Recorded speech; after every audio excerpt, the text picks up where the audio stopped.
And then our next testifier is Dr. Nadia Dowshen. Dr. Dowshen, I think there you are. We can see you.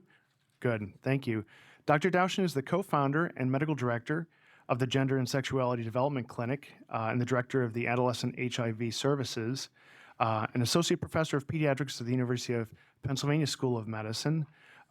She works out of the Children's Hospital of Philadelphia, and that is also a phenomenal hospital, treating many young children with new and emerging care.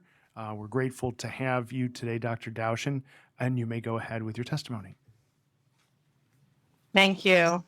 I'd like to start off by thanking Chairwoman Rapp, Chairman Schemmel, Minority Chair Frankel, and members of this committee for the opportunity to testify at today's hearing on this important issue.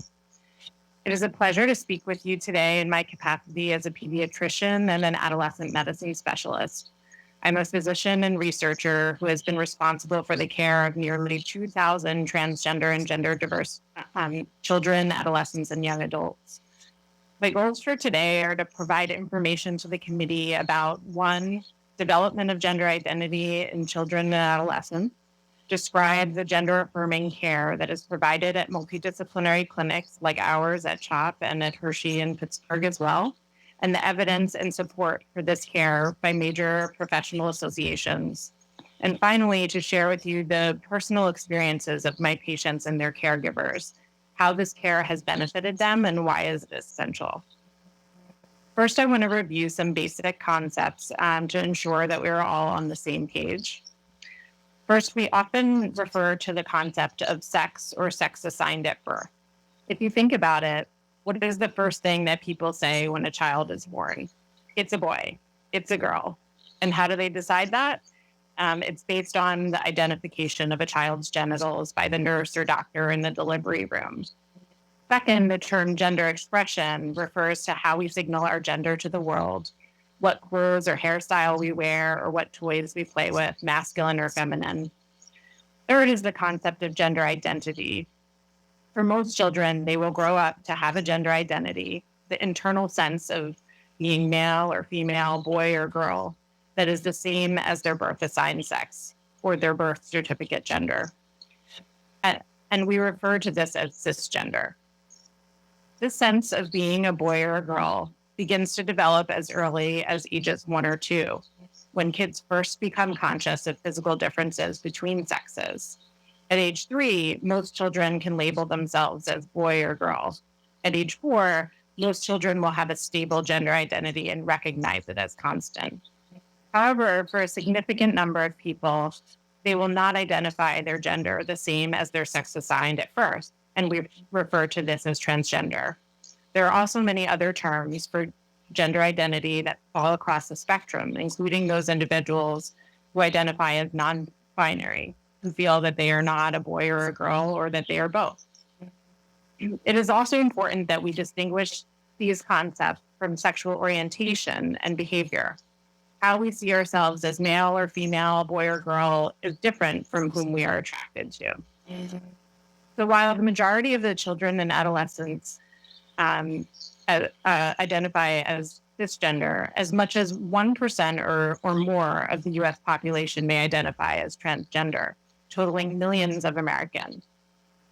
Initial reports of the number of people who are transgender were much lower than today, but there is evidence in societies across the world that people have always identified as transgender. The reasoning for lower reports in the past are that there was great stigma towards this identity, and supportive psychological services and affirming medical care simply were not available. Today, now that there is better understanding and acceptance of having transgender identity and supports are available, many who may have suffered in silence are now openly able to live as their true selves. In recent surveys of adolescents, up to 2% or more identify as transgender or non-binary. For young people whose gender expression or identity is different from their sex assigned at birth, issues may arise around early school age, when most children's gender identity is solidifying, or it may not appear until later in life. For many of these children, they will experience significant distress about not having the physical characteristics of the gender that they identify as. This is a concept that we call gender dysphoria. As you can imagine, if one's body parts begin to change and secondary sex characteristics develop during puberty, this can be extremely distressing for trans youth who do not identify with those body parts. The research shows us that transgender youths who are not supported in their identities have poor health outcomes for both their physical and mental health. They have extremely high rates of anxiety and depression, and more than 40% of trans individuals who are not supported in their identities report having attempted suicide in their lifetime. Trans individuals are also at higher risk for medical conditions such as eating disorders, HIV, and other chronic diseases. It is extremely important to understand that these poor outcomes are not due to one's gender identity, but rather due to the shame and stigma they face from society because of their identity. Trans individuals often are not accepted by their families, friends, community, and schools, and experience extremely high rates of bullying, violence, and other forms of victimization and harassment. On the flip side, we see that when young people who identify as trans are supported by their loved ones, communities, and institutions, and have access to gender-affirming medical and mental health care, their physical and mental health outcomes are greatly improved. This clear evidence of benefit has led all of the major medical and mental health professional associations, including the American Academy of Pediatrics, the Endocrine Society, the Society for Adolescent Health and Medicine, the World Professional Association of Transgender Health, and the American Medical Association, which together represents the vast majority of physicians, to recommend gender-affirming medical care for children and adolescents. This evidence and clinical guidelines and recommendations from organizations like the AAP and Endocrine Society drive the care provided at clinics now found at most major pediatric medical centers. Myself and Dr. Linda Hawkins founded the CHOP Gender and Sexuality Development Clinic almost 7 years ago now, with the goal of providing medical care and psychosocial support to transgender and gender diverse children and adolescents. Our multidisciplinary team, including mental health gender experts, adolescent medicine specialists, endocrinologists, and social work and educational support specialists, has now provided care for over 1,600 youths and their families, youth ranging in age from ages 4 to 24. Interactions with the clinic begin with a brief telephone call with our intake and education specialists who can help to triage any immediate needs or concerns. The young person and their caregivers will then have a series of meetings together with the gender mental health care specialist to understand the child's gender expression and identity. What happens next depends very much on the child's age, development, and the child and family needs. And any decisions are made together by the multidisciplinary care team, parents, and child. When it comes to treatment for gender dysphoria, there are multiple stages or categories. There are treatments that are considered fully reversible, those that are considered partially reversible, and those that are irreversible. Fully reversible treatments include non-medical interventions, such as allowing a child to wear their clothes and hair they want, to use preferred names and pronouns, to play with the toys that they would like to. This is often referred to as social transition. These non-medical interventions, in addition to therapy and creating more supportive environments, are the only recommended treatments for younger school-aged or prepubertal children. These fully reversible interventions have been shown to have great benefit. For example, in a large study published in the journal Pediatrics of prepubertal children with gender dysphoria, they were followed over time and compared to youth who were not allowed to transition and to their cisgender peers. Those who were allowed to socially transition had much lower levels of anxiety and depression than their counterparts who were not allowed to socially transition, and they had similar outcomes to their cisgender peers. Another recent study showed that trans youth who were called by their preferred names at school were significantly less likely to consider suicide because of this validation of their identity. The major medical intervention that is considered fully reversible is puberty blocking medication. These medications are only given when a child has already started puberty, a time which can be extremely distressing for youth with gender dysphoria. And in a child who has displayed insistence, consistence, and persistence in their gender identity. Again, these decisions are made together by the care team, youth, and parents. This is a very safe medication that has been used for many decades, previously for children who are starting puberty too early, or what is referred to as precocious puberty. We now also have a great deal of experience with using it to put a pause button on puberty for youth with gender dysphoria. This helps to give time for parents, youth, and providers to consider less reversible options and allows the youth to not have to deal with going through the puberty that is wrong for them and therefore decreases their distress. For example, for a youth who is born assigned female sex, who identifies as male, if they start puberty blockers just as puberty is beginning, they will stop any breast development from ever happening, relieve potential chest dysphoria, and avoid the need for surgery later. We have multiple studies now showing the safety and psychosocial benefits of these medications for gender dysphoria, including similar psychosocial outcomes in young adults to cisgender youth, and rates of suicidality up to 3 times lower than in youth who did not have access to puberty blocking medications. Decisions may be made in early to mid-adolescence to consider hormone therapy, particularly estrogen or testosterone, which are the major partially reversible options for treatment.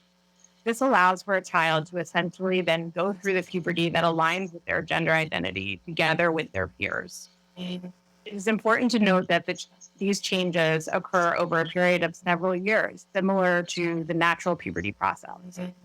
Again, there is strong evidence that these hormones are safe and provide psychosocial benefit to youth experiencing gender dysphoria.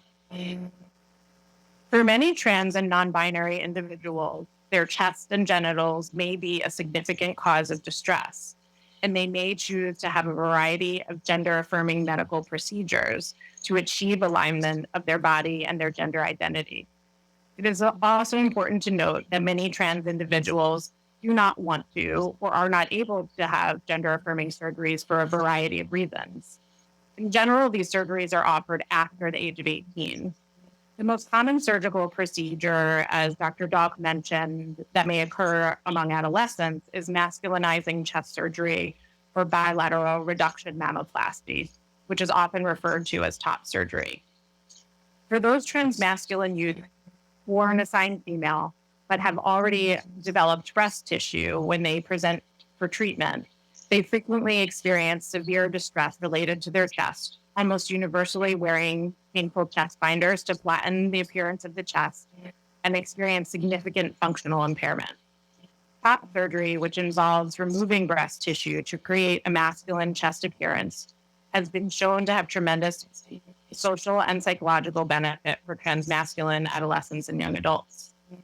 Typically, any other gender-affirming medical procedures, such as genital reassignment surgery, if desired and appropriate for an individual, happens after age 18, and these procedures have been shown to have similar benefit as well. As you can imagine, it's often challenging for youth and families to navigate this treatment path, including social and medical transition, and they often feel alone in the process or their identity and don't know who to turn to. One of the most important things we did shortly after starting our clinic was to form a support group for patients and families. We now have over 150 people attending the support groups each month, many traveling from far away, and includes groups for the younger kids, that's younger school-age kids who call themselves the mighties, the tweens, the teens, the siblings, the parents, and recently we've added grandparents as well. So many of my patients and their families have found this incredibly important to learn from each other as they face so many unique challenges in a society that often does not support or understand them. Some of the youth tell me that it is the one day of the month that they look forward to the most. Now I want to share with you some words from my own patients and from parents of transgender youth about how essential gender-affirming care is to them. First, a study completed by my research team and led by my colleague, Dr. Jamie Maringer, that was just recently provisionally accepted for publication in the journal Pediatrics, highlights the suffering that occurs for transmasculine youth who experience chest dysphoria, and then the tremendous benefits from masculinizing chest surgery or top surgery. Young people who participated in this study wanted us to share their words and gave permission for them to be used for educational purposes. First, there are a series of quotes from youth about their experience of chest dysphoria. The first youth says, "It was really hard every day waking up and having to go to school. For me, at least, it was impossible to feel like a man, especially in an environment like school with a very large chest. And I didn't want to be seen. I would miss a lot of school sometimes because I just couldn't get myself together." The second youth says, "Little things would definitely tip me off the edge where I would feel too overwhelmed. I couldn't manage very simple tasks like just doing schoolwork." The third youth says, "I've been suicidal quite a few times over just looking at myself in the mirror and seeing it. That's not something that I should have been born with." The next youth says, "Even if it's not the prettiest surgery, I will be comfortable. I don't have to limit my activities or limit the most ridiculous things because of my breasts. More freedom. I'll get to live. I'm not living now. I feel like I'm just getting by." Next are a series of quotes by youth who had actually had top surgery. The first youth says, "It's been a relief. Now that the problem is basically solved, I can basically focus on the energy that I was focusing on that and redirect it somewhere way more productive. I can now do actual exercise for the first time in my life." The next youth says, "I think I really didn't realize how much it was affecting my life until I was able to start going out and doing things again without constant worry and fear. I just felt more confident as a person. I was able to talk to people, a lot of things that I wasn't able to do because that was holding me back." And the last youth says, "It was liberating because I just could finally live a normal life like the rest of the kids my age. I'm a lot easier to talk to people because I'm not as uptight, or I don't come off as rigid as I was. So it's made me a lot more relatable to people because I don't have to worry about my chest dysphoria." When laws were recently proposed in other states to criminalize gender affirming care, our clinic was flooded with calls from patients and their parents concerned for their children's safety and well-being if they would no longer be able to receive this care. My colleague at Children's Hospital Pittsburgh, Dr. Casey Kidd, myself, and others decided to do a survey of parents of transgender children who are receiving gender affirming care across the country. We were flooded with over 300 responses from parents in just 24 hours from 43 states across the US. The most salient theme in their responses, which appeared 85% of the time, described parent and caregiver fear that these laws would lead to worsening mental health and suicide for their transgender children. The resulting manuscript from the survey was recently accepted for publication in the Journal of Adolescent Health. Please listen carefully to what I have to say next. Here is what your constituents, parents of transgender children in Pennsylvania, who participated in this study, had to say. They were asked, what do laws like this mean to you as the parent or caregiver of a gender diverse child? How do you think that laws like this would have impacted or could impact your child? The first parent says, "My child was suicidal and depressed. After starting hormones at 16, the suicidal ideologies were gone and his depression had eased tremendously. The gender affirming care saved his life and he was accepted at an Ivy League and high achieving universities. He is now on the dean's high honors list at the university that he chose. He had not had this care. Had he not had this care, he most likely would not have lived to age 19, let alone achieve what he has done. Mother of a transgender son. This law would add to the already rising teenage suicide rate. Transgender children need to know that their lives matter. They want hope for a better tomorrow.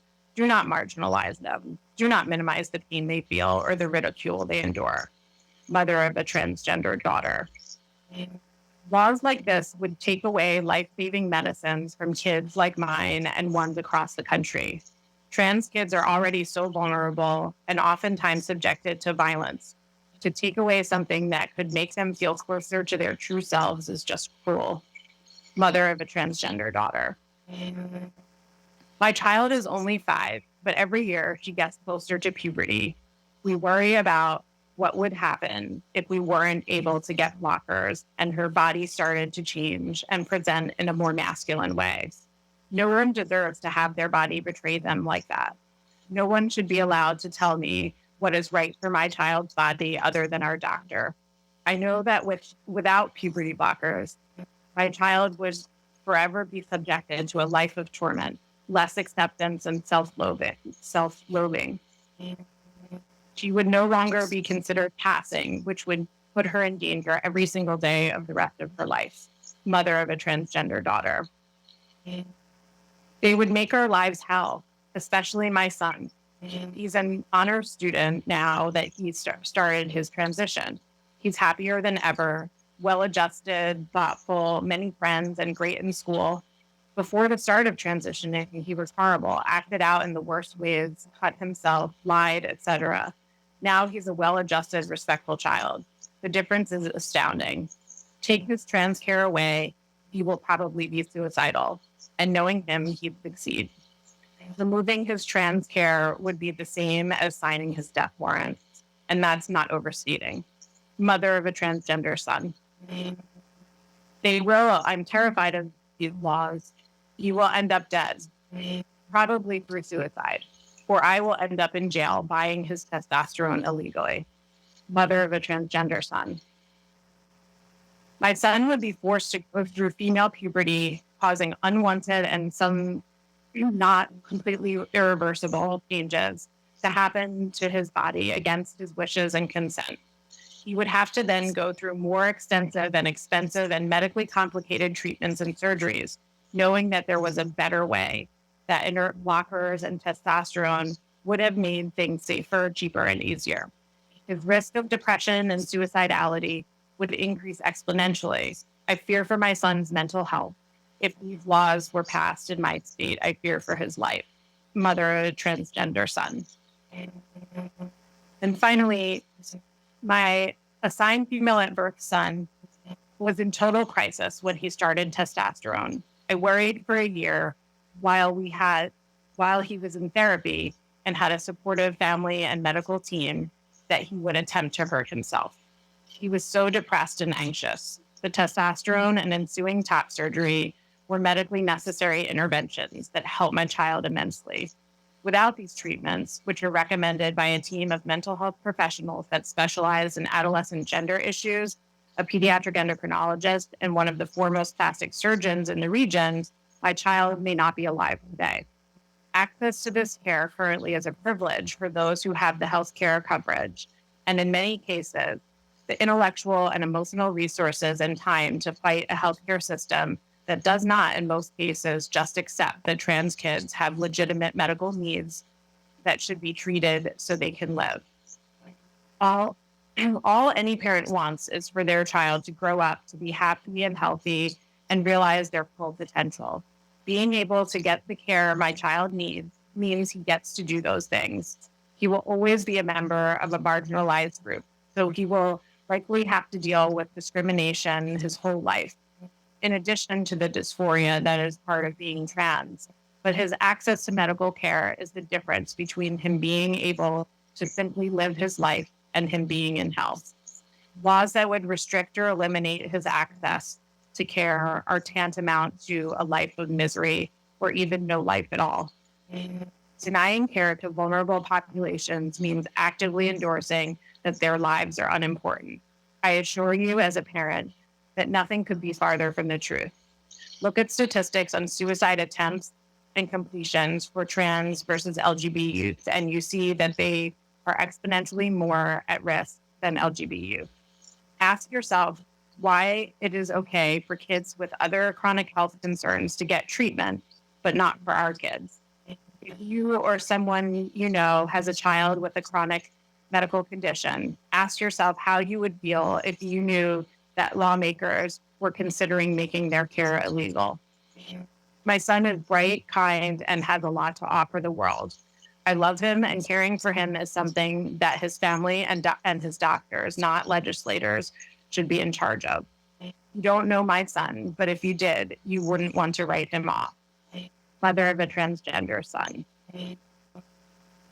So unfortunately, at the beginning of the COVID pandemic, we, our patients and their parents, worried about whether they would be able to continue to receive this vital care. Hospitals quickly clamped down on in-person visits in the outpatient setting in order to conserve resources like PPE and to reduce exposure among patients and providers to the virus. Across the country, appointments to start or continue puberty blockers or hormones were canceled. And again, we received many calls from parents concerned about their children's access to care and their safety if they could not continue the care. However, one of the silver linings of this pandemic, for me and for many others, has been the proliferation of telemedicine. Thankfully, at CHOP, we were able to immediately spring into action, and within a week, we're seeing all of our patients via telemedicine. One of the amazing benefits of this care has been that we have been able to increase access for children living in areas or circumstances where this life-saving care is not available. And we still have been able to deliver this care with the highest quality. My take-home message to you today, as a pediatrician and a mother, is that gender-affirming care is safe, effective, medically necessary, and recommended by all major medical professional organizations. We need to find ways, like telemedicine, to provide more of this care and not less. Access to this care is a matter of life and death. I assure you, our children's lives and well-being depend on it.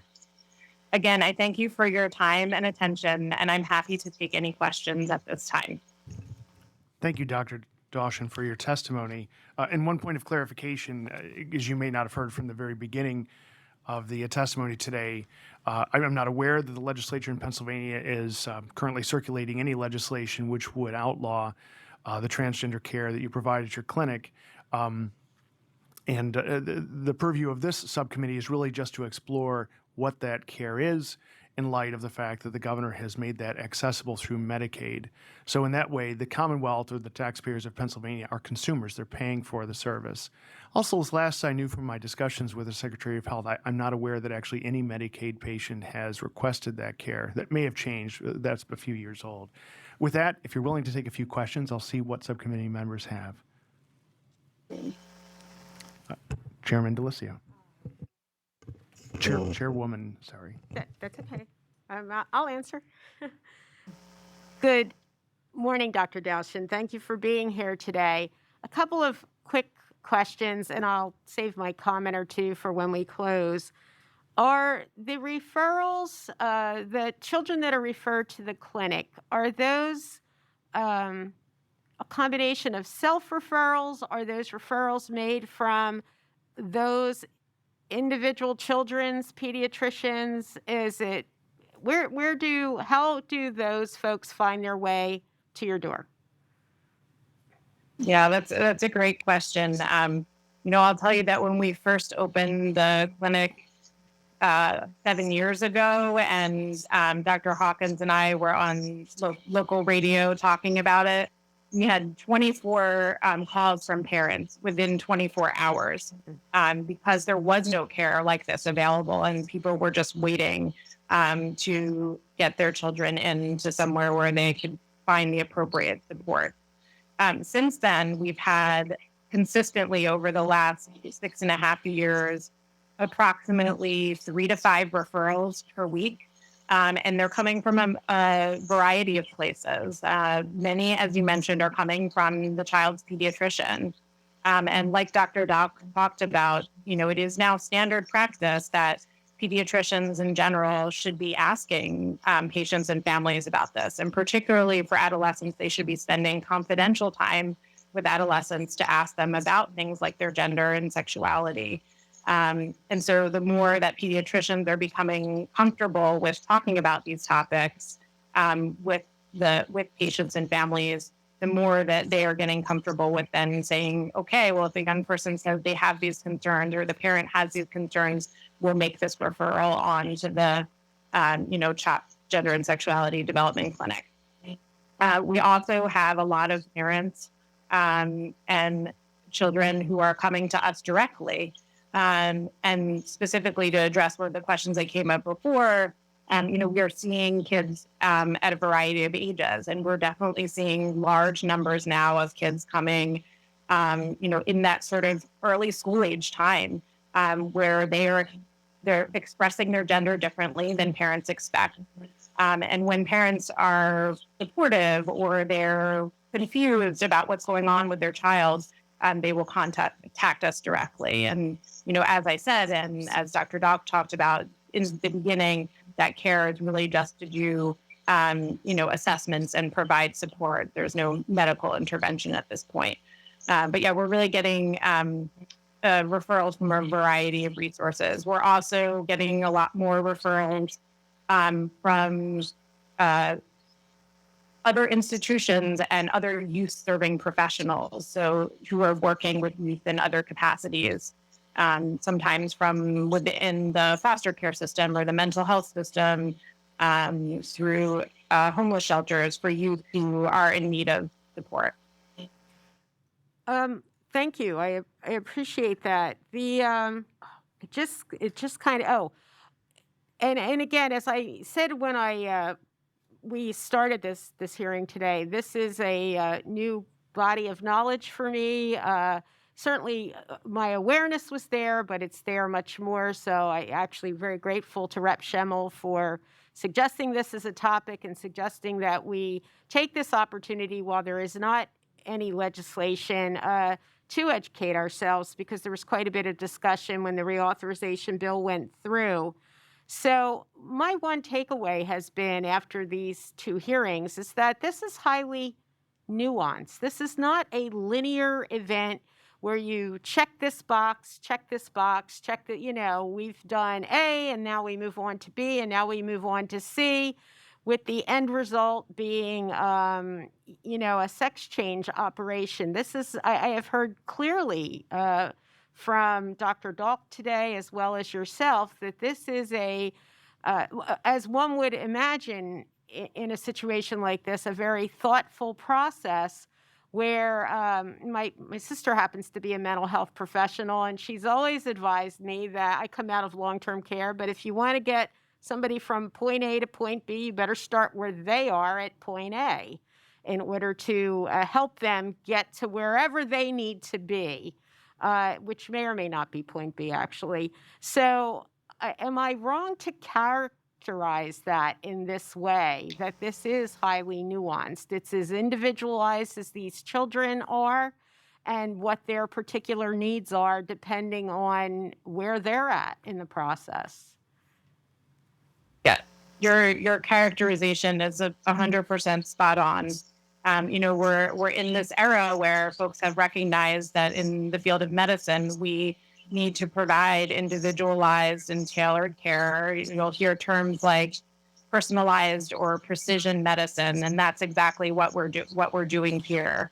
We're certainly using, a standard set of guidelines from these major professional organizations with evidence behind them. But which parts of those guidelines apply to each child may be different, right? And so, as Dr. Doc talked about, and as I referred to in my testimony, many young people are coming to us where they may want no medical support, and they may, only want psychosocial support. Others may want medical support and surgical intervention, and others may want just medical intervention. And so we really are tailoring the care to what the needs of the child and the family are, and to what's, developmentally appropriate and recommended for that child. Thank you. Thank you, Rep. Schemmel. Thank you, Madam Chair. Chairman Frankel. Thank you, Chairman Schemmel, and thank you, Dr. Dowshen. It's really very informative, very helpful. And the stories you told us about your patients were very moving, and I would hope, I know there was great interest for this hearing to have actual families and transgender youth have an opportunity to speak to us, and I hope at some point we'll be able to hear from them directly. But nevertheless, very moving testimony that you provided us as well. And I want to say I'm very grateful to our governor to having extended this about 4 years ago Medicaid coverage for transgender care, and I think that was a meaningful move for us, and certainly one that is consistent with the standard of care that ought to be accessible to every person in this state, no matter what their gender identity or expression. I want to ask you, and I know you touched on this, and so did Dr. Dahlke, but can you tell us exactly, we talked about the standard of care and where the medical profession is in this, and the organizations that basically the American Academy of Pediatrics, the Ethicurrent Society, the American Medical Association. Where do they stand on this standard of care? Yeah, absolutely. Thank you for that question. And first, I wanted to say that I'm so glad to be here today to provide information to the committee, and I included statements specifically about those laws that were being proposed in other states. And I think that the point of my sharing that information was to let folks know how important this care is to our patients and our families, even if legislation like that is not being proposed in Pennsylvania.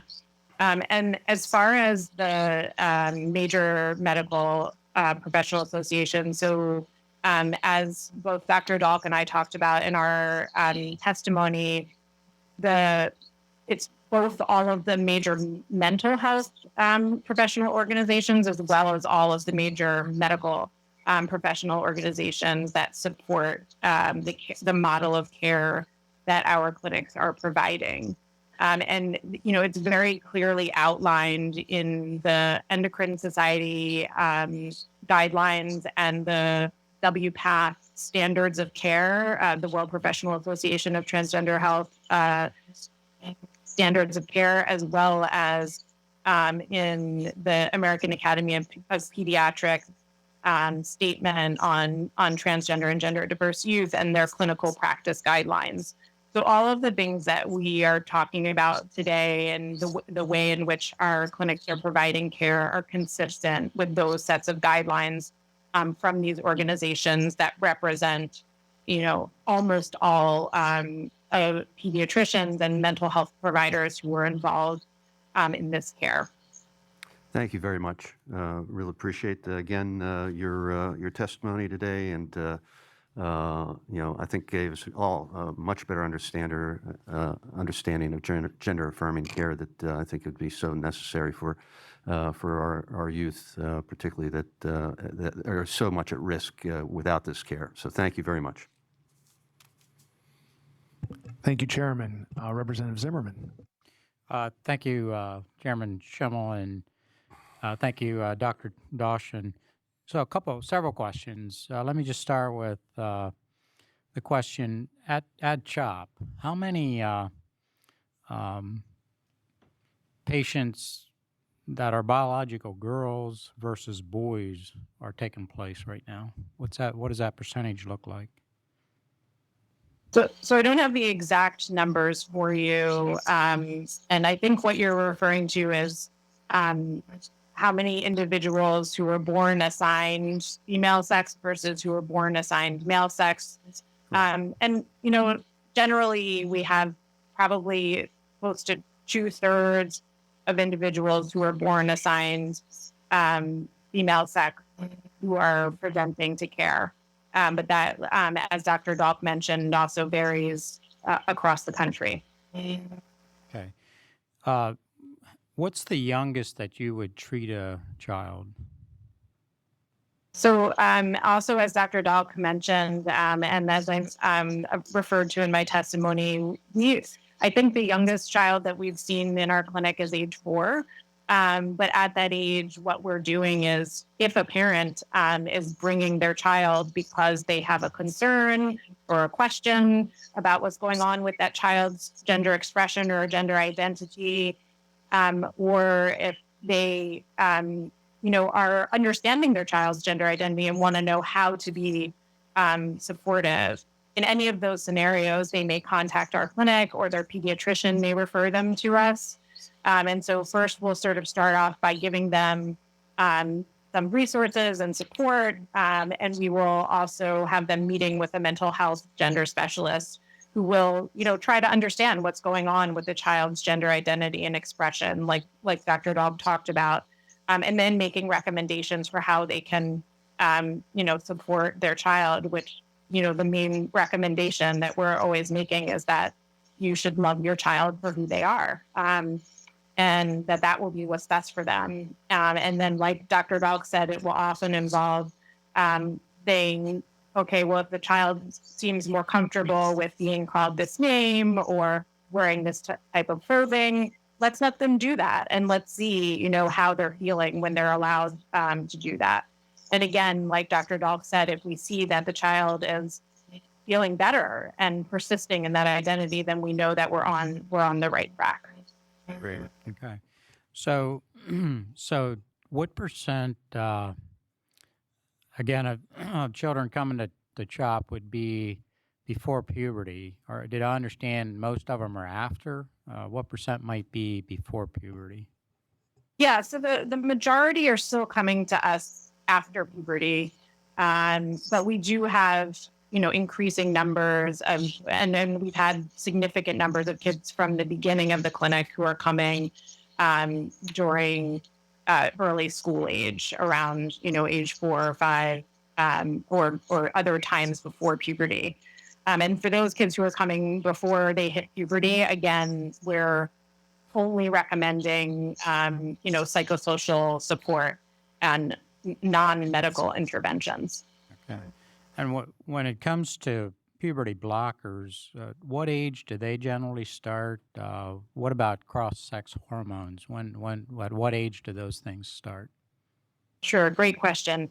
So a lot of this is done based on a child's natural puberty and then also what is appropriate based on their developmental context, their family and school situation, and their and their specific needs. So for puberty blockers, as Dr. Dahlk mentioned in her testimony, there's a wide range of ages in which a young person can begin to go through puberty and it be normal. There are some kids who, have used the puberty blocking medications because they were going through it in a stage that was too early for them. For kids who are going through puberty at normal ages, that could start as early as 8 or 9 for a child who is born assigned female sex, and could go up to sort of age 14 for folks who were born assigned male sex. So there's a real range there. And we're making the decision to start the blockers based on when that child hits puberty. And we have a series of tests that we do, as well as the main thing being our physical exam to understand when a child is starting to have, for example, testicular development or breast development, to clue us into when they're starting puberty. And we would start the puberty blocking medications at that time. Okay, thanks. And just a kind of a final question, and again, revolving around age. So when there's breast removal or top surgery, as it's called, what age does that generally happen? And also, what about bottom surgery? What ages are we looking at? Sure, great. And I realize I also didn't address part of your previous question, which was about what ages we start hormones. And generally, that's around the age of 16, but sometimes we're starting somewhat earlier than that, again, to have that puberty that a child is going to go through align with their peers. And when it's, again, decided on to be developmentally appropriate for that child with their family and their care team.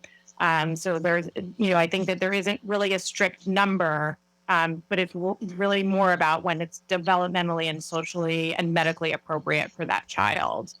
And then in terms of surgeries, as I mentioned, top surgery is the only surgery at this point that the major medical professional organizations are recommending that there be no lower age limit for that surgery. And so in general, though, most youth who are having top surgery are over the age of 16. And I provided 2 references in my testimony to published studies which were about the benefits of top surgery. And both had youth who are on average age 17. So the majority of youth who are having top surgery are having that surgery, if it's before age 18, just in a couple years before that. And we're seeing, like I said, that youth are having tremendous benefit from that because a lot of them have been now for many years after having developed breast tissue because they weren't able to come to us early enough for puberty blockers. They've been wearing these, chest binders, which are really helpful and essential for them, but also are really limiting. And so you, once they're able to have the surgery, universally are able to just be socially engaged in ways that they weren't before.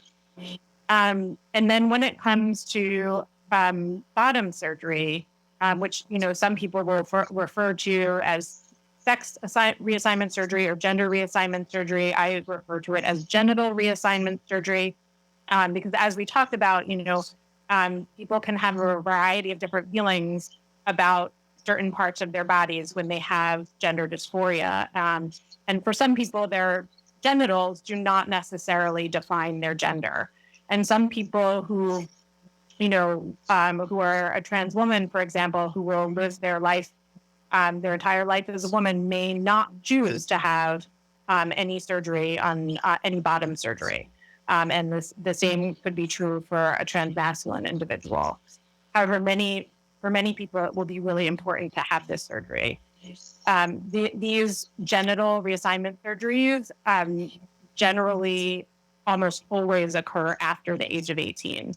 And these surgeries, particularly vaginoplasty and orchiectomy, the surgeries for a transgender woman, are, complicated surgeries that require quite a bit of sort of preparation and support for healing. And so, this is not something that we make the decision lightly with the young person and their family, again, after the age of 18, if that is the right option for them. Good. So just a final question. What would be the youngest that you would have referred a patient for either of those surgeries? So for top surgery, we have referred, and again, we don't recommend the surgery. This is based on over time working with the young person and their family and what decision seems right and developmentally appropriate for them, that they would be sometimes receiving a letter of support or referral to a surgeon as young as age 14 is probably sometime between 14 and 15 is the youngest. But again, like I said, the majority are happening closer to 18, between 16 to 18. And again, I think it's really important to remember that age is a number, but as an adolescent medicine and developmental specialist, we know that where a child is cognitively and socially is more important than that exact number of their age.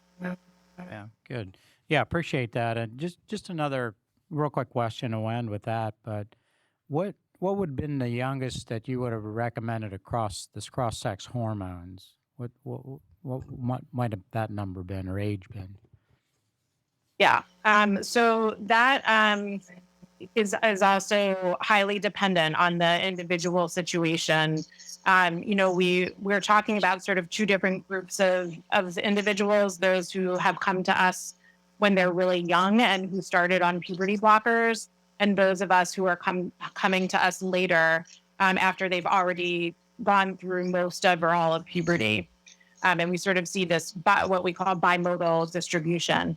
For the kids who are coming to us much younger, who have been on puberty blockers since the beginning of puberty, for some of them, for a variety of reasons, it's appropriate to start earlier on the hormones, but generally not before the age of 14.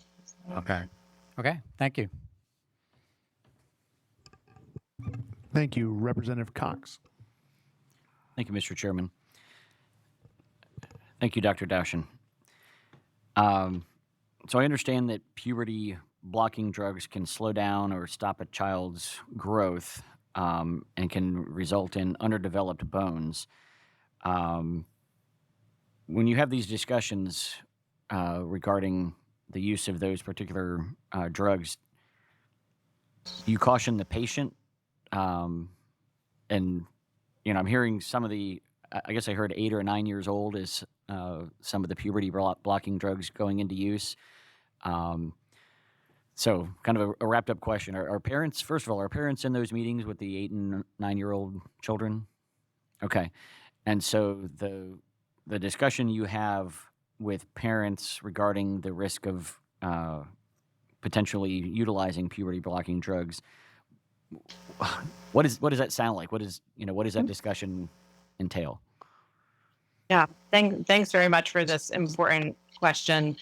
So first, I want to mention, as the context for this care overall, you may be familiar with the fact that adolescents are able to receive some types of care confidentially. This is actually not one of them. So for any medical treatment for gender-affirming care, parents have to be fully involved and fully consenting to the care for their child. So they're involved in all discussions about any treatment decisions.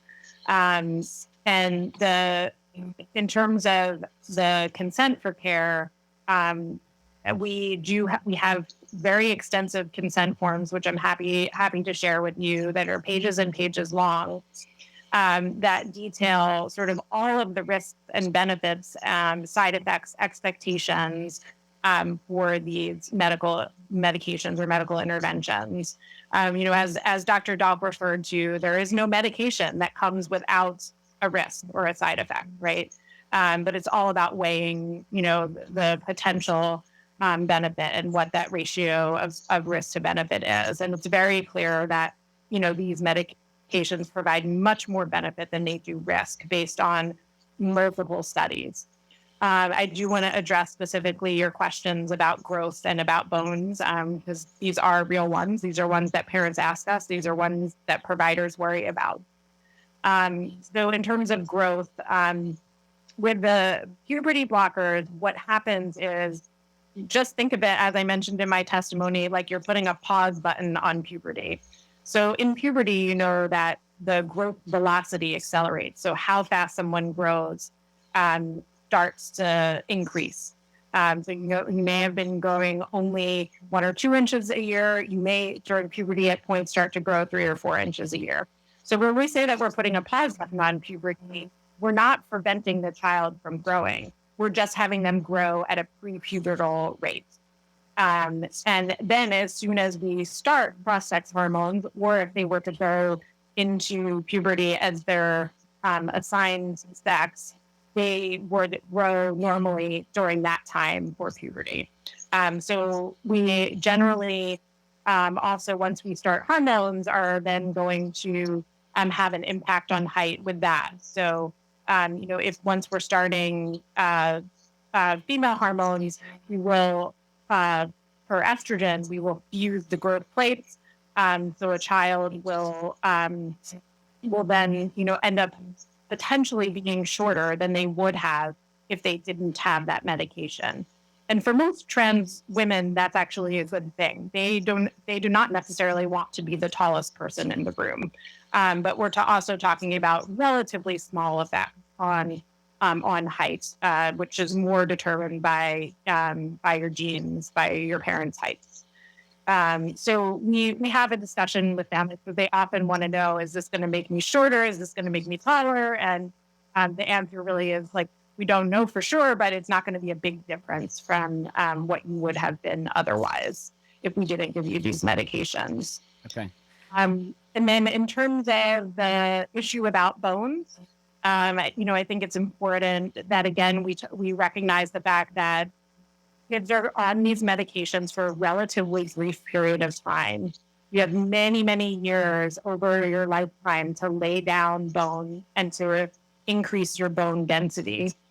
So we are talking about, potentially having a few extra years where you don't have hormones on board to promote that same level of bone development and bone strength.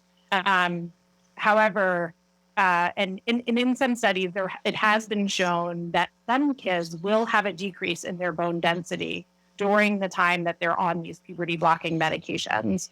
For youth who have taken it because they went through puberty too early, we see that their bones the density fully recovers when they come off of those medications.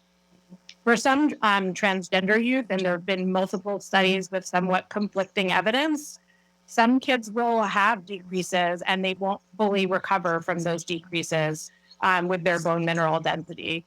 Others will not have any decrease. The good thing is that part of our care for these youth is to monitor their bone mineral density. And yearly we do a scan to make sure that their bone density is in the normal range. If it's not, then we can make different decisions about treatment based on that. Okay, thank you. So the individuals you see, the children who come in, have they been down the road of social affirmation where they've been undergoing that type of discussion with doctors like Dr. Dalk and others?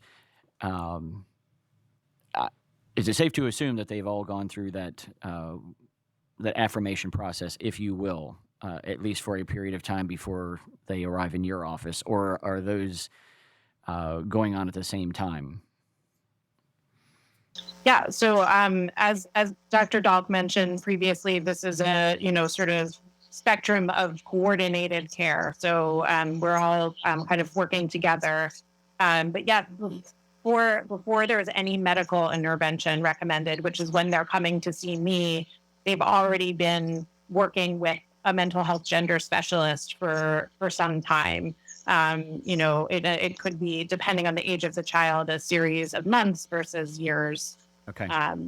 In that situation. Okay. And so it's going to depend on the patient, the child, and the background there as far as the discussion of the risks. Do you discuss puberty blocking drugs typically at that first visit? If I'm assuming because they've come to the point of some medical intervention, and with puberty blocking drugs being kind of that first step, do you step right in and say, okay, you've heard about puberty blocking drugs, let's talk more about that and the risks, and is that a kind of the usual process, or am I making assumptions? Yeah, no, I think that's a pretty good characterization. So the young person usually will have been followed by their pediatrician and by a mental health gender specialist. And then at the point where they actually start to show signs that they're going through puberty, that's when they'll see me. And we'll confirm that they're actually going through puberty, and we'll have a discussion about whether this is the right option for them. And for some kids and parents, we end up having the discussion and they decide not to start it because maybe they're actually a little bit later in puberty than we thought, and a different treatment would be most appropriate. Or maybe they decided that this is not what they need to do at all. But for the most part, yes, once they're coming to me, they've already been followed by their general pediatrician and their mental health gender specialist, and then we're having that discussion as well. Okay. And so once they're on the puberty blocking drugs, I know every patient's different. That's clearly a common answer we're hearing, and I have 5 children, and none of them are the same in any way. Yep. But I have with two, that, and they're very different also. but with that said, different children are on puberty blocking drugs for different periods of time. I get that, but is there a kind of a window of time that you normally see? Um, uh, and again, I say set period of time very, very loosely, but is there kind of a standard, if you will, of how long they're on puberty blocking drugs before they transition or before they begin cross-sex hormones? Yeah. So, as I mentioned before, because kids' natural puberty process can start at a very wide range of ages, we're talking also about a very wide range of when it would be appropriate for kids to be on the blockers. But generally, we don't want the kids to be on them for too long either, because we do want them to start to go through the puberty of the gender they identify as together with their peers. And so, generally some kids may only, and it depends on when they come to us as well. So some kids may only be on them for a year. Some kids may be on them for 4 years. Okay. It just depends. Okay. And a few more questions about, I want to make sure I understand the full range here. So puberty blocking drugs, followed by the cross-sex hormones. It's my understanding they can prevent the full development of the penis and the breast and can even result in loss of fertility, or in the ability to experience the physical pleasure that would accompany intercourse. Is that something? Am I accurate in that statement? For just to make sure I'm starting from the right point. So you're, I'm basing this sorry. on prior testimony we heard and some research that I've done in. Yeah, between so these I think hearings. you're asking about two issues. One is, what are the effects of these medications on the genitals? And another is, what about their impact on fertility? So, first, in terms of the effects on genitals, again, that will depend on when a child comes to us. But yes, if we do begin puberty blocking medications, they will, for individuals who are born assigned female sex, if they come to us just as they're beginning puberty, they will not develop breast tissue. Now, should they ever stop those medications, they would develop breast tissue normally.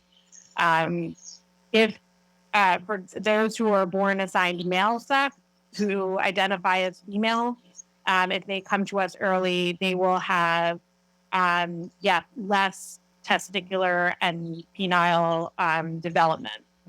However, for many of these children, the genitals are an area of, significant distress for them, and so this is a positive impact. Also, in terms of how folks will experience sexual pleasure, that is something that we have discussions with our patients about as they get older and when it's developmentally appropriate, and young people in all of these different scenarios can find ways of having sexual pleasure.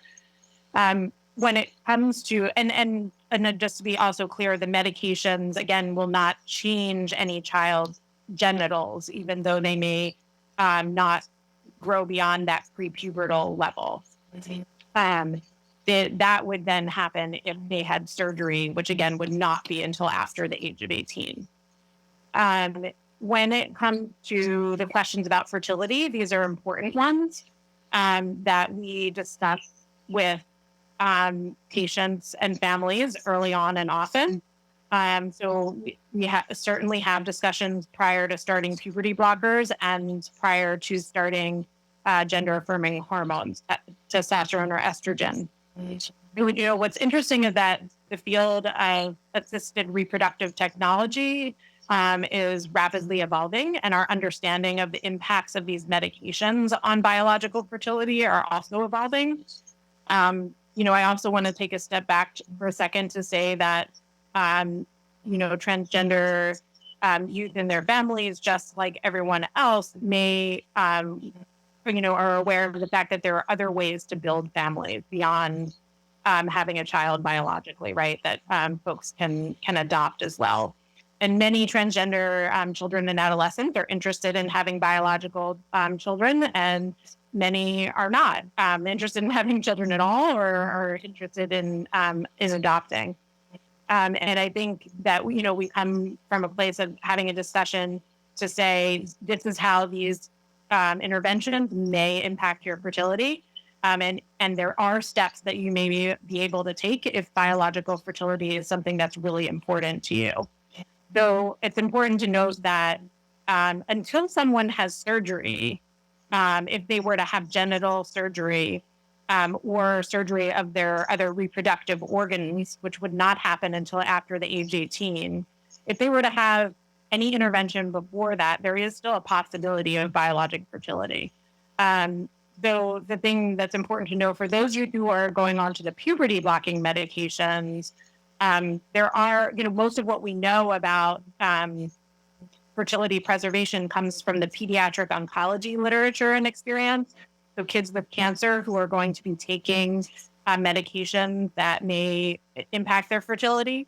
And what we've learned from that is that there are potentially experimental ways in kids who are pre-pubertal to obtain tissue from the testicles or from the ovaries that can be saved and may be able to use these later to grow it and to then have it be used. But like as I said, this is still very much experimental. Once we talk about the less reversible options like estrogen or testosterone, we do actually see that larger and larger numbers of trans individuals, if they were to stop hormones later in life, particularly testosterone, may be able to have children. Many are able to have children biologically. But if we want to be certain, if they are going to take those medications and they're coming to us as teenagers who have already partly gone through puberty, we can have them bank sperm or preserve eggs. And some patients will take that option. And we've had several patients do that for both banking sperm or egg. So, we have this conversation with all of our patients and families, and I think it's also, again, really important to say that while we don't fully know the impact of these medications on fertility, there are many options for biologic fertility and other ways to build families. And delaying treatment because of that could lead to much worse outcomes, right? So we always have to think about what the alternatives are. Okay. And so I think this is my last question. So, and it's kind of a blended, you said it earlier, parents are in the meetings. Are parents in every single meeting all the way up through, every meeting that you have with them, there's a child and at least one parent? Is that okay? You're nodding your head, so I'm assuming that's right. That's correct. Yes, and- and there are parts of the visit where the parent may not be present because there may be certain issues that they're more comfortable talking about alone with the provider, and that we may be checking in about other things not related to their gender. But when it comes to making any decisions about treatment, the parents are always present. Okay. And when are the parents asked to leave during certain times that you just described, or is that, Yeah. Like, at what point do the parents leave for that type of scenario? Yeah, so that's the standard for adolescent and pediatric care in general, that once a child reaches, the teenage years, that it's a time for us to be able to talk to youth confidentially about things like their mental health, like their relationships with other teens, about, what's going on at school in terms of drug use and things like that. And so we know that kids will give us more honest answers and feel more comfortable if they can do that confidentially.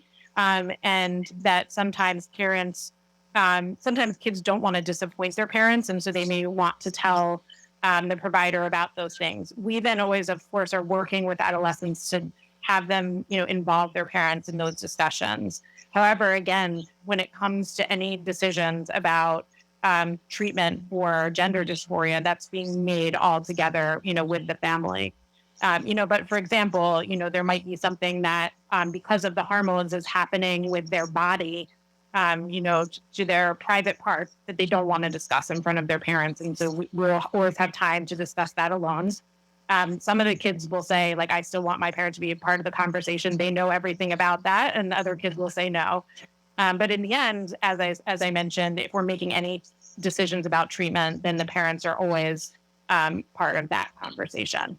But do the parents have, it sounded like the child can ask the parent to be there. Does the parent have the right to say, if you're going to be talking to them about mental health issues and otherwise, I would like to be in here to know where they're at mentally and so forth. Do the parents have the right to say, you know what, I'm going to go ahead and stay in here?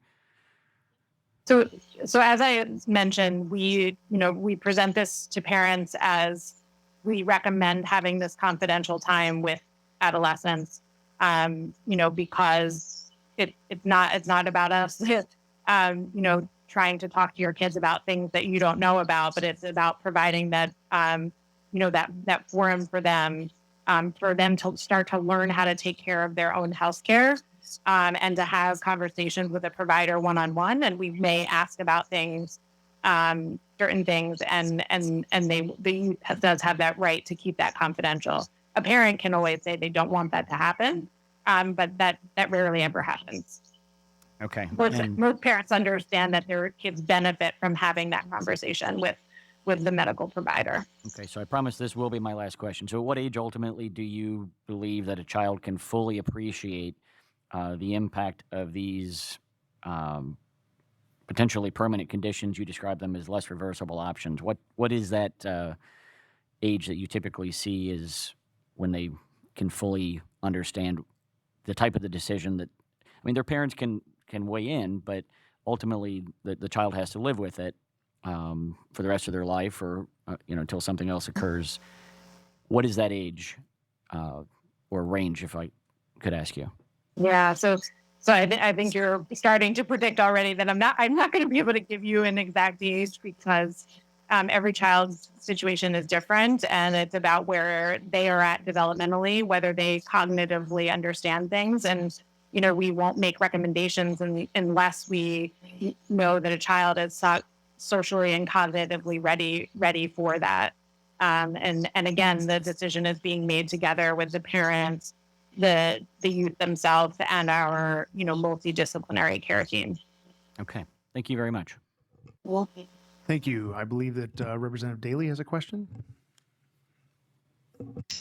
Yes, I do, Mr. Chairman. I'm going to make this very short, however, because I do have another meeting that I've been waiting. So one of the things I wanted to ask, you mentioned two different articles, one in Pediatrics and one in the Journal of Adolescent Health, that you have articles in with your colleagues. It would be really helpful, I think, for us to have them, even if we can only understand the abstract of them, but it sounds like they may be useful to us. So I'd really love to get copies of those. And probably the chairman would want you to send them to him so he can disperse them. But the other thing, I did stick around because I wanted to just let you know that in prepping for the hearing that we had in March, I have a friend, he's a former work colleague, and I had learned a few months before that when I asked him how his daughter was, and he told me, well, my son is doing really well. And so I learned about his son. And then in prepping for our last hearing, he and I got together for coffee, and he just explained his family's story and how concerned they were about, at that point, their daughter, because, she was just really, really having a difficult time. And they got an alert from a teacher at her school that, she was potentially suicidal, and they followed through. The patients at the CHOP clinic and their life, he told me, is so much better. And their son is just flourishing with the care that he has received. And they are so grateful for the work that you and your colleagues are doing at CHOP. And I I was really glad that you brought in the stories from patients and people in Pennsylvania, because I think it's really important for us to hear them. And the whole idea that what you tell people is what you should do is love your kids for who they are. And I think that that's just really important in a human sense for us to hear you say. And I appreciate all of the information you have provided to us. It's clearly not a one size fits all. It's just really taking each person as they come to you and then working with them to find what the best path is. But I feel so appreciative because this is a topic I really didn't know much at all about prior to these hearings. So I'm grateful for you and Dr. Doc to be testifiers and to really inform us. So I wanted to be able to personally just say thank you so much. But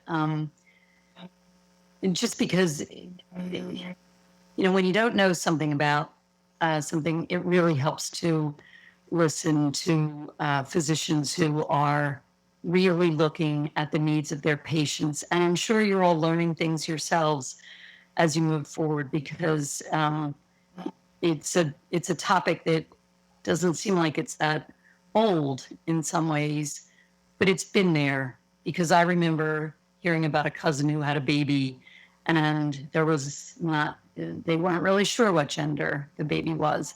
And I've completely lost touch with that cousin, but that's a whole different story. So anyway, I just wanted to make sure I got to say thank you to you.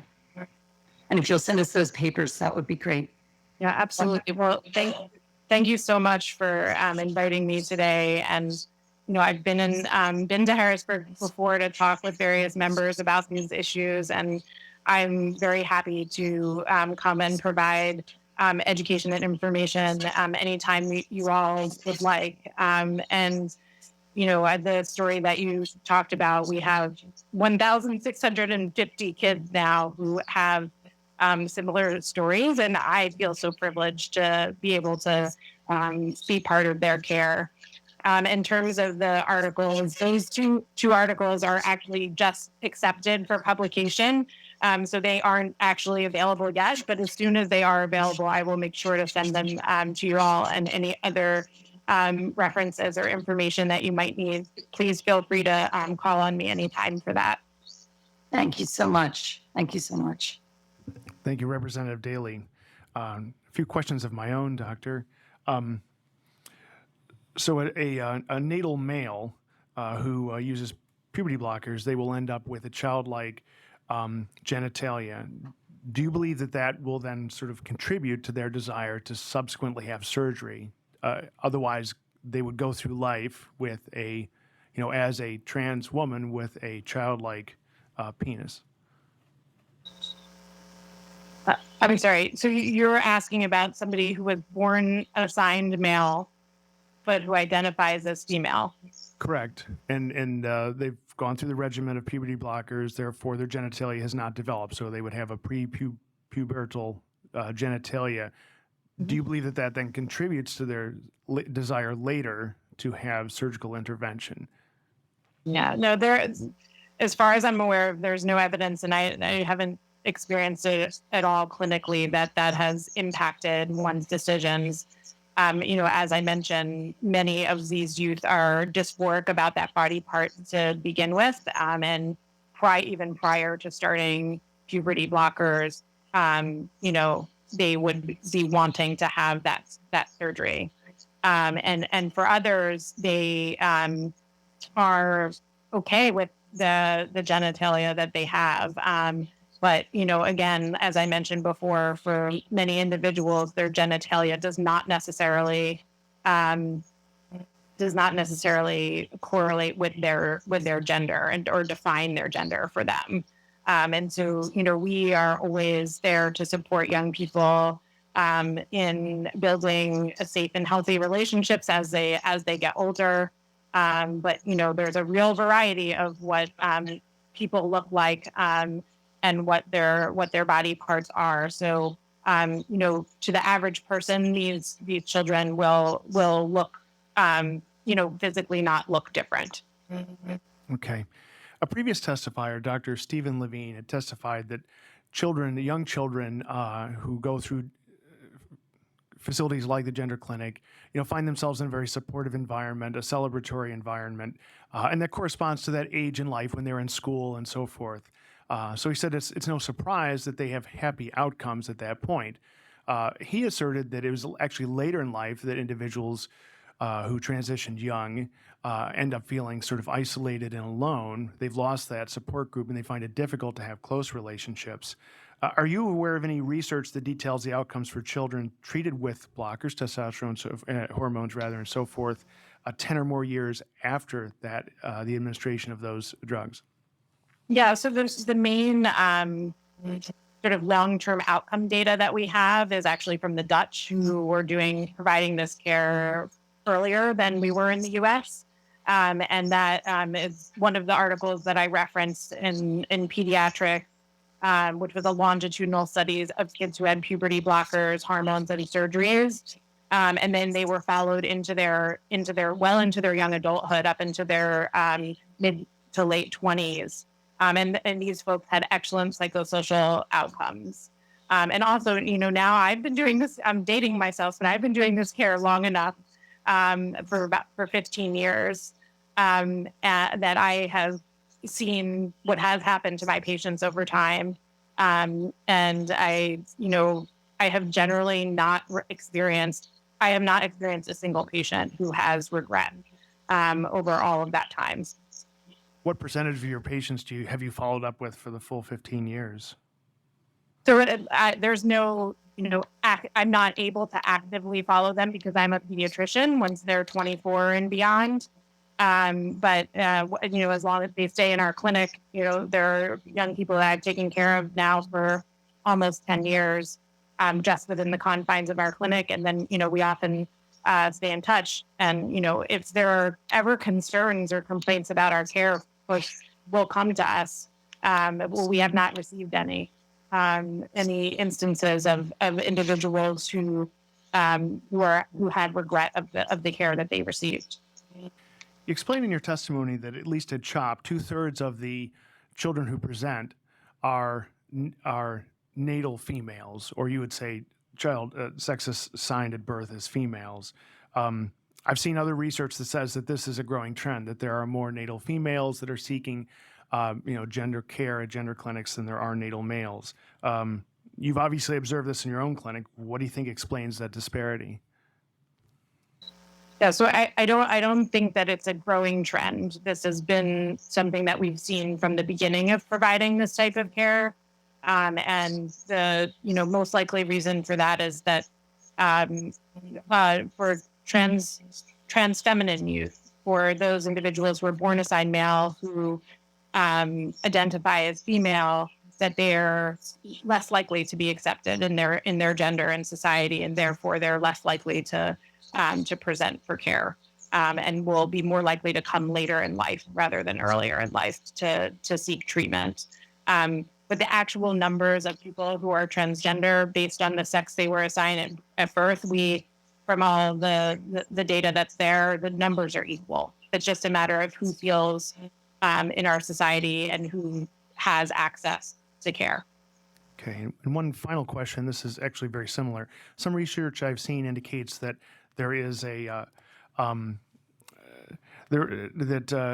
individuals on the autism spectrum are overrepresented amongst those who present at gender clinics. Have you found that to be true in your own practice? And if so, what do you think would explain that? Yeah. So this is something that there's ongoing research to understand sort of the intersection between individuals who have a transgender identity and those who are on the autism spectrum, whether there's actually a higher rate of a transgender identity in that population is really of individuals who have atypical neurodevelopment isn't really known. We are seeing larger numbers of kids than their representation in the population. And some of that may be having to do with how kids who are on the autism spectrum identify anything in their lives, right? So they are often more likely to be persistent about how they feel about something, regardless of what others, regardless of how others feel or what others say. And so oftentimes I think that when a young person is, not really socially swayed in the same way by their peers or their family, and they're just telling people who they are, then their family who loves them is going to bring them for attention and for support. So I think that that's why we may be seeing higher numbers of youth with autism spectrum disorders. But in the end, the numbers are not what's important. What's important is that, we again tailor our treatment for those youth to meet their specific needs. Okay, thank you. I know your time is probably growing limited. Yeah, I'm going to have to leave, actually. Okay, doctor. I think that you were probably aware that initially we'd envisioned this as a full day. We have all 4 testifiers and then a panel discussion. We have the opportunity for a panel discussion here at the end. However, 2 of the other testifiers are not available, and my understanding is that you are not as well, that you have clinical things. Okay. Yes. And that, in light of that, you can certainly follow any further discussion we have and present any additional testimony. Like I said, we're not taking a vote anytime soon. And I would ask you if you have any additional testimony or anything, or if we have any additional questions, if you would be willing to allow us to send that to you by email for a response. Absolutely. I'd be very happy to answer any additional questions. And thanks again for this opportunity to share information about the kids and families that I care for.